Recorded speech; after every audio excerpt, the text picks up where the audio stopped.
Good morning, what's going on, guys? We are here at Valley Forge National Historic Park, and today we got a great video for you. Chris is actually going to be showing up pretty soon with his Porsche 911. Super excited to film this car today. Can't wait to show you all about it, so stay tuned.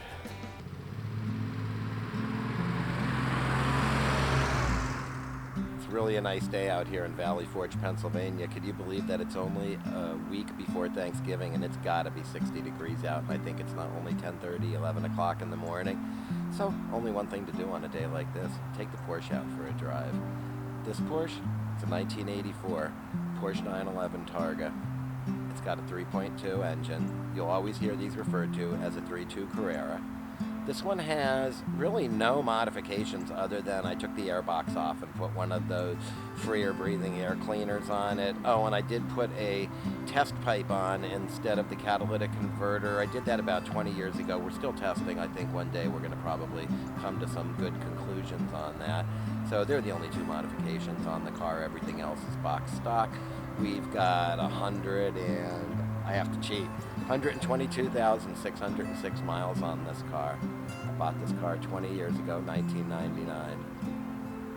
What I like best about this car is rock solid durability. I mean, it never breaks. I did 5 years of track days on this car, and one thing broke, and I did it. It was the transmission. I cracked second gear. I did a 3.2 upshift, actually just caught the gear wrong, and we were at Summit Point, and the car ran great for about a year and a half, and then all of a sudden I was out on the track.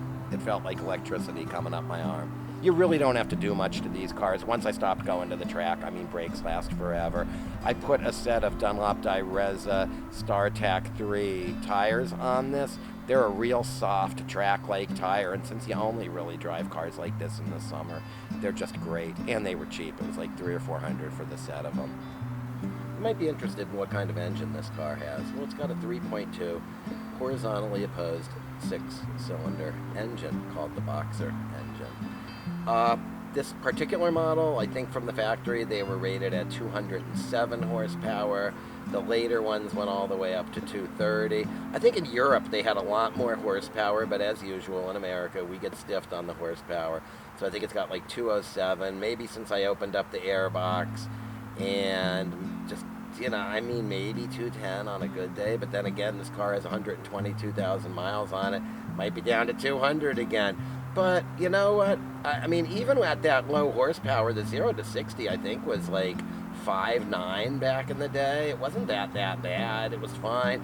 And anybody that drives one of these cars, like, what you should know is these aren't dragsters. These are, you take your time, get it up to speed, and then just don't let off the gas through the corners, and just really, these are momentum cars. They really aren't. You get a Corvette, you stomp on it at any given moment, it'll throw you back in the seat. These are more about brakes and handling, I think, during the air-cooled era. They really are. I mean, unless you have a turbo. And even the turbos weren't that fast. By today's standards, I mean, it was 260 horsepower back in the day. Today, they'd laugh at you for that. I think a Hyundai has like 220. The one Kia Optima, I think, was advertised at 220, 240 horsepower. It's more than this. But then again, we're talking about older antique-like cars. And, I mean, after this is an 84, so what, 16 plus 20, 36 years old. I mean, it's definitely not the newest hardware, but it puts a smile on your face every time you start it up.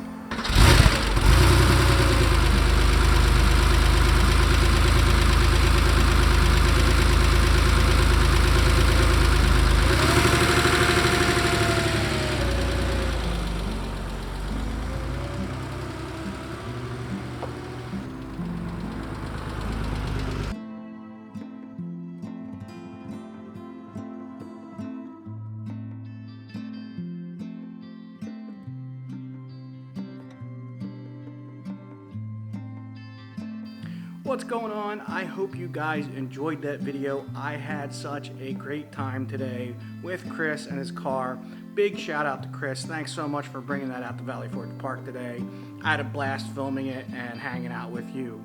Make sure you guys go like this video, give it a thumbs up, subscribe to the channel. We're gonna have so much more content coming your way.